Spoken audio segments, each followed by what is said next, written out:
その後、私は栄海に戻った。白龍の情報を得るために、時々山海に戻る日々が続いた。いくつかの龍脈を発見したが、嘘の情報も多く、白龍に結びつくものはなかった。龍脈を追い続ければ、いつか彼女にたどり着ける。私は、そう信じていた。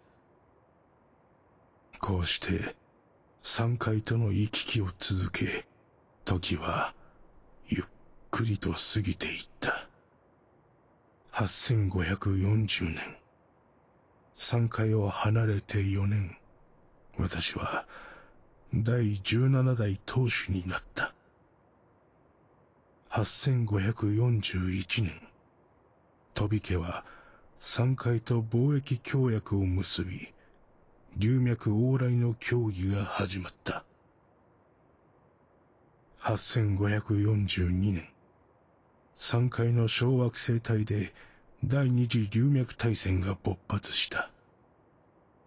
8551年、龍脈協会が解散。これ以降、ラッセル先生の消息は途絶えた。8553年、飛家は栄海六代一家の仲間入りをし、官位二階貴族に昇格した。8560年、白い牙は小惑星帯のゲリラに戻り、大戦終結後の消息は不明。8563年、ラミアが山海を離れた。恋人と別れたそうだ。このことは直接聞いてはいない。そして、ついに白龍の知らせを耳にした。時はすでに8601年まで進んでいた。山海の時間換算法で書くなら、エイラと別れてから66年後である。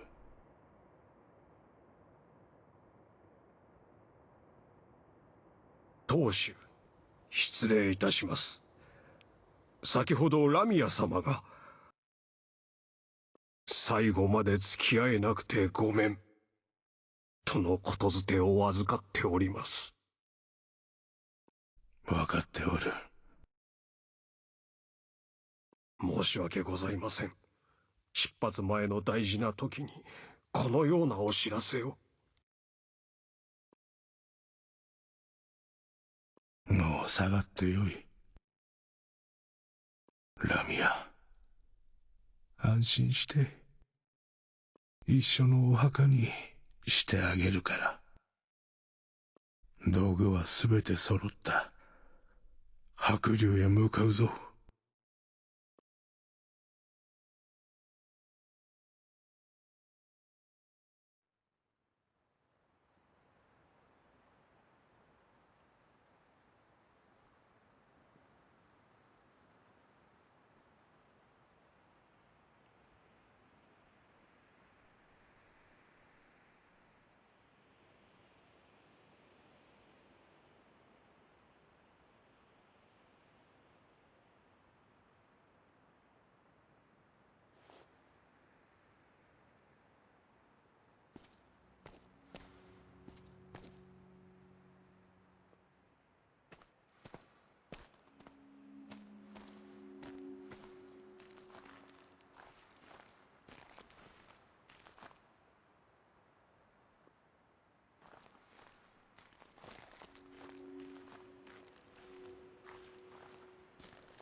迎えに来たよ、エイダ。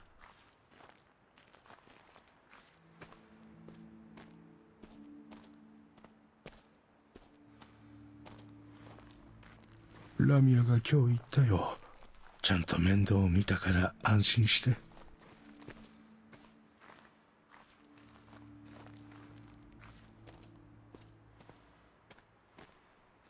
僕は当主になった。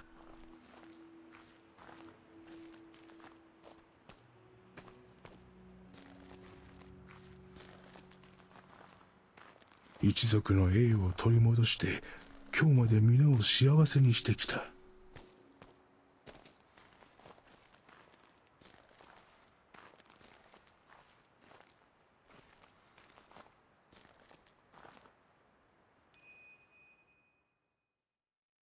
でも僕が何をしたって君に会うことだけは叶わなかった。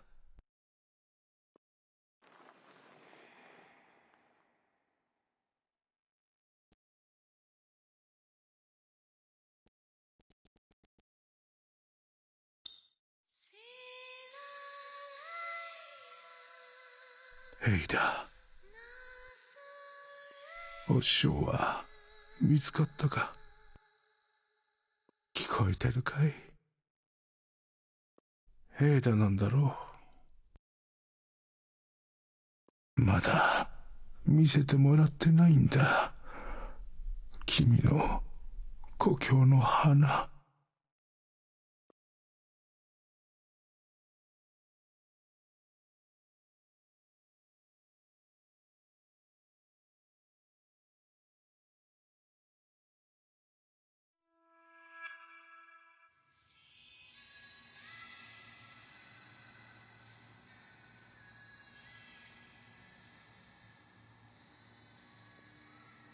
夢の中の声、人の歌声みたい。わかったわかった。もう眠りなさい。この声に歌で答えたいのに、いつも歌おうとすると6つの光が私を見つめるの。そして声が出なくなる。でも向こうの歌声は止まらない。私を呼んでる声。自分の魂を除いてお前に呼びかける者はいない。ぼんやりとした歌声でね。ずっと誰なのかなって考えてる。温かいけどどこか悲しげで。早く寝なさい。声に合わせてみようと思って。声の主を慰めてあげたいんだ。でもどうやっても声は出ない。それでいつも思うの。もしお師匠と同じくらい歌えたらきっとあの歌声も悲しくなくなるんじゃないかなって思うの。私はただの兵器だ。私のようになりたいなどと。お師匠は偉大な巫女でしょ。巫女に偉大な者はいない。谷間の花はもう満開だ。でもお前は成長しないな。一体誰に何を学んできたのだか。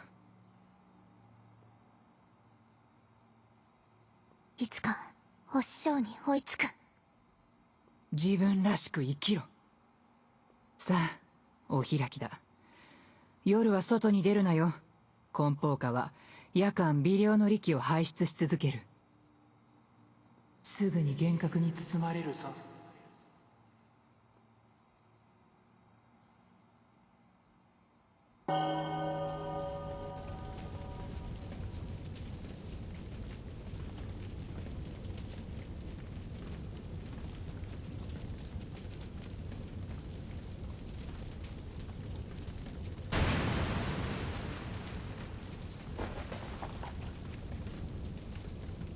お師匠。痛い。水面がクッションになった。でも祭壇は不時着のせいでぐちゃぐちゃね。ここれは利水の池。早くここから離れないと。まだ倒れちゃったね。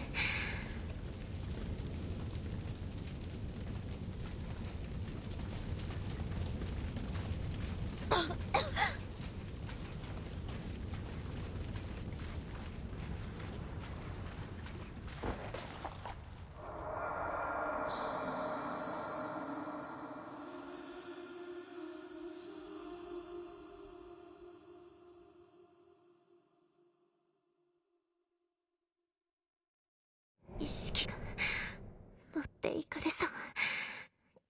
気をしっかり。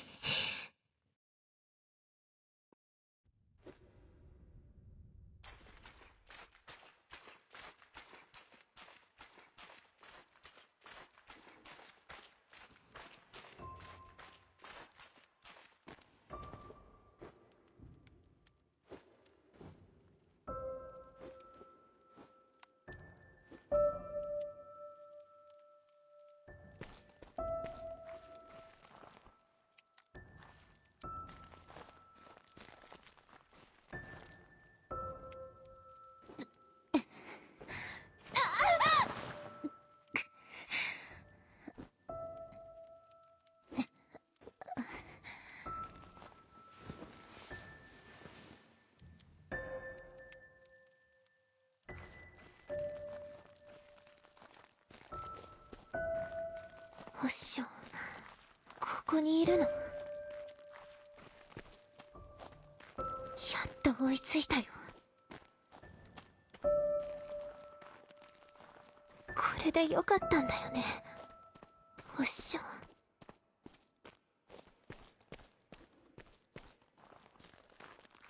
これは高連の船。お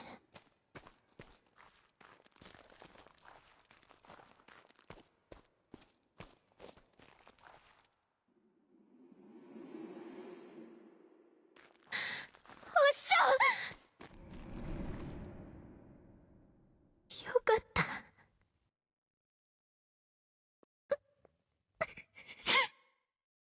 本当に言われた通りにしたよ。やっと自分を見つけた。誰にも流されない自分だけの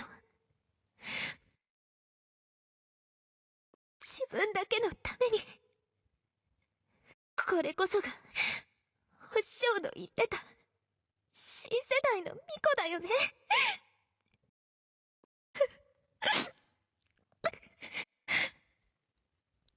こんなに辛いことばかりしなきゃいけなかったの。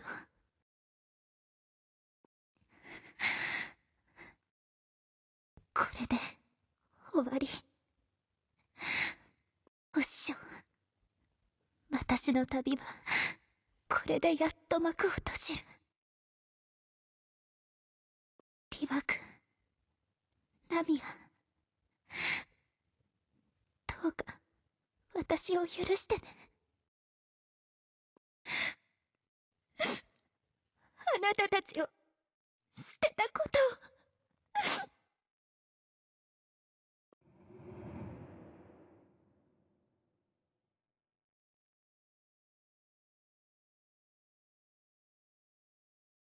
リキの思念、慰めてくれてるの。よく理解できないけど、すごく悲しい声ね。最後にもう一度歌声を聞かせて。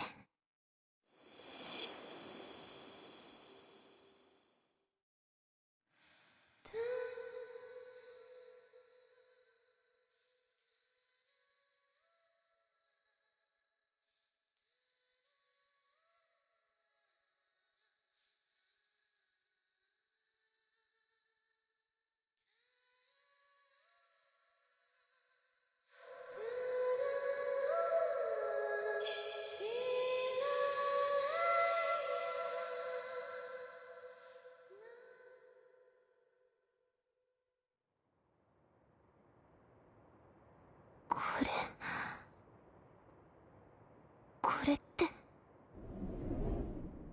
じゃあ僕が奏でてる時脈動を感知したりできる？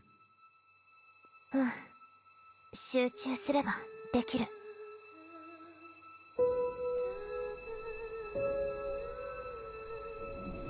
力には過去から現在に至るまでの思念が含まれているから、彼を思う気持ちがあるなら流脈を探し続けるべきね。そうすればいつか会える。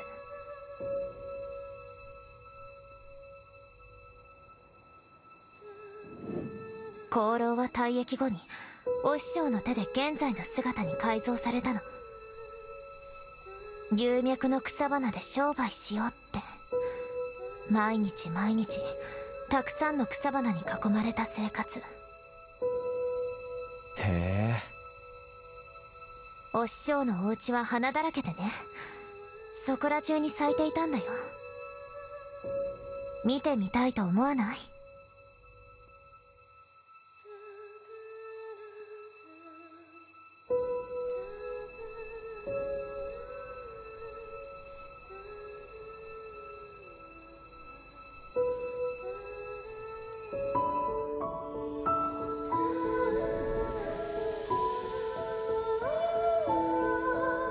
エイダ。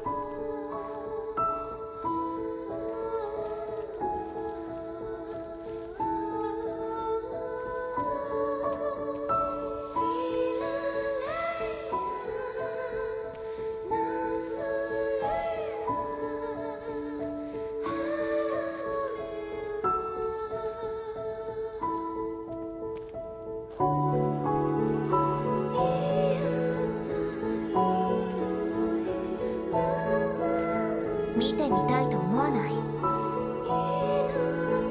ちょっとだけ？海よ、花の海。そこまで言われたら見てみたくなるね。なんか乗り気じゃない感じ？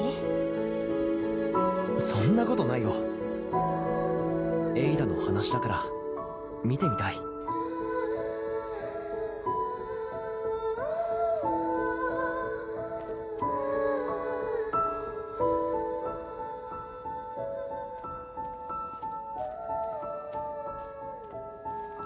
僕はとても、エイダが言うなら君だから。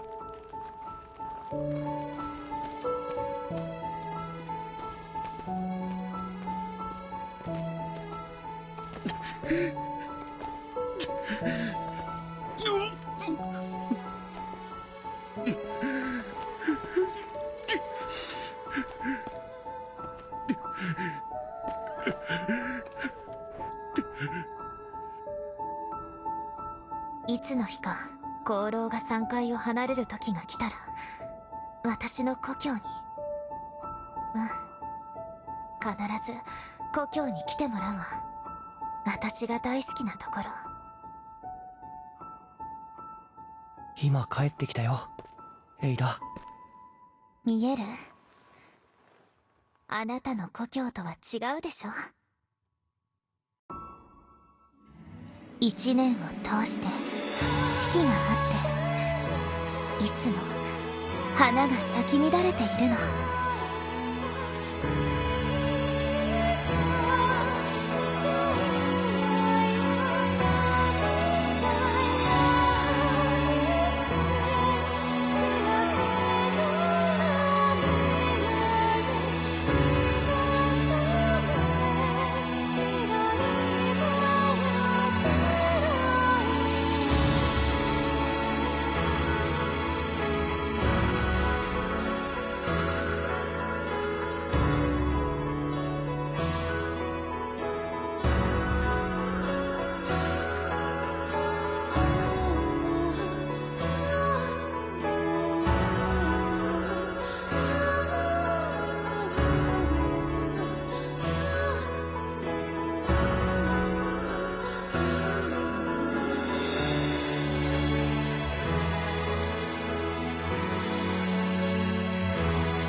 Hi, I'm the executive producer and writer of OPUS Echo of Starsong. Thank you for finishing the game and hope you enjoyed the 10 hours or so experience we have brought you. If you would like to know more about the story, you're at the right place. We created a special corner just for the players who have completed the game, which is you. I always enjoy the concept of feng shui and its energy source we called as lumen inside this game. If we use this theme on a much grander scale, in this game's case, as big as the galaxy, mountains are used to be considered as an energy source in the theory of feng shui, but it became the asteroids that June explored in the game. This allows us to design a world filled with imagination, since this kind of concept has never been done before. But the world also becomes a little bit more difficult to create because there are just way too many things that we have to explain to the players. So we have to simplify the whole concept in the end. The game is centered around sound. It's about using the voice of Ida to search for any trace of lumen energy in this galaxy. Lumen will also emit a sound inside the asteroids it's situated in. It's all really complicated, so that's why we created the word starsong to express the sound emitted from the asteroids. The word echo is used to imply that the whole event you witness might just be a reoccurrence of some sort, that there's more things hidden behind than what you see. This story is not just about Ida and June, it is also about the ancient myths that were passed down over time, and there just might be some kind of connections between the two stories.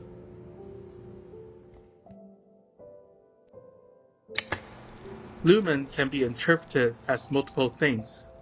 It can be an energy source that powers up everything.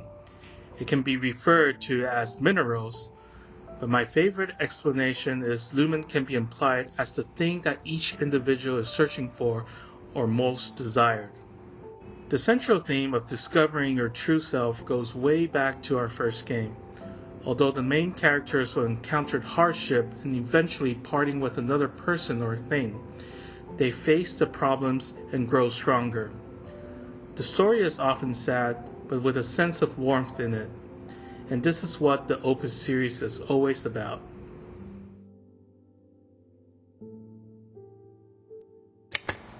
As I mentioned before, the theory of feng shui is about the energy source from the mountains. So for a solar system that is filled with energy source, we think it is most suitable for it to be called as the Thousand Mountains. But since we don't want the name to be so literal, we change it to a slightly more poetic name, the Thousand Peaks.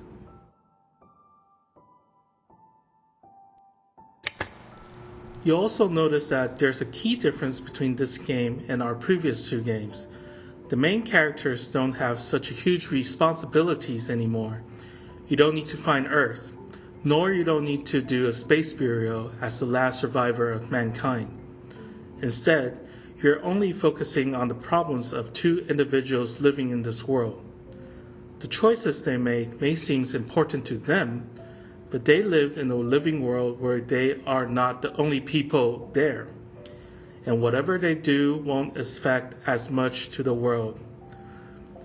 Although you might say that this is not epic enough, but we like this kind of story. It somehow feels a little bit more real.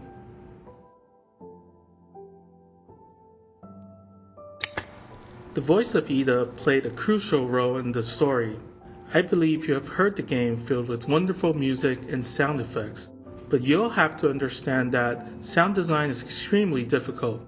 Not everyone will easily understand how the sound works when the player is solving the puzzle, let alone differentiate what is correct and what's not. We were trying our best to balance out three characteristics of the sound. Each sound needs to be easily identifiable, sounds good, and expresses the ancient voice. We also learned that the differences between sounds might seem obvious for some, but subtle to the others. But if you listen closely, you'll realize that all the puzzles in the game can be solved just by hearing the sounds alone. Like before, the most challenging aspect is making the player submerge into the story. Especially now we have a much bigger world and a more variety of characters to interact with. How to combine the main plot with different subplots filled with stories of side characters without deviating too much away from the main plot is a big challenge for us. Keeping the players interested is hard, and if you're hearing this, you must have experienced the game in full already. Every design aspect, like your death count, time spent on a puzzle, and amount of items you have collected through a period of time, it's all based on countless times of testing and refining the game, and I hope you are satisfied with the result.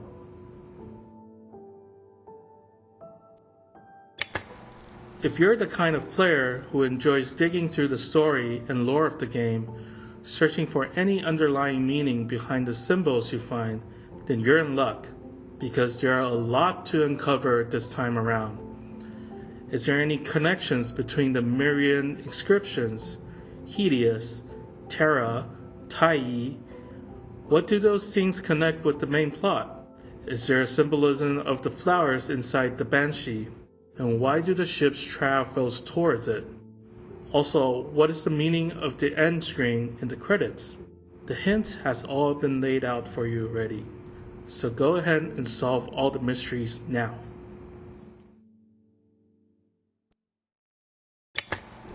This one is for the whole development team.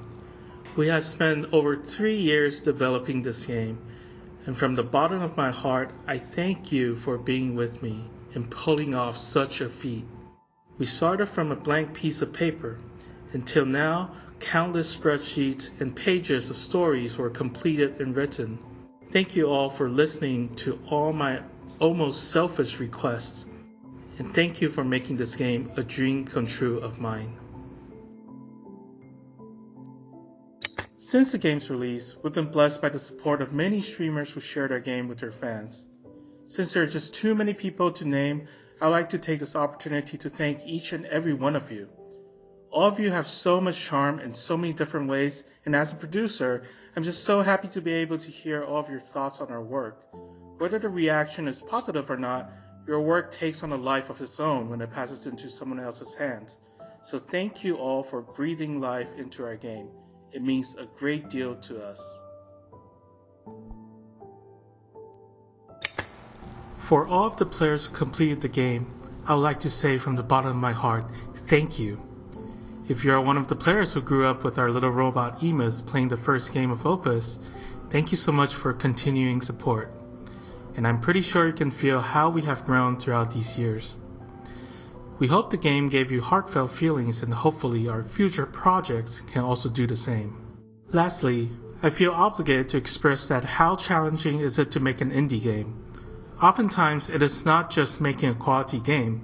You will have to face the fierce competition in the global market, and often the competitors will have way more marketing budget than you.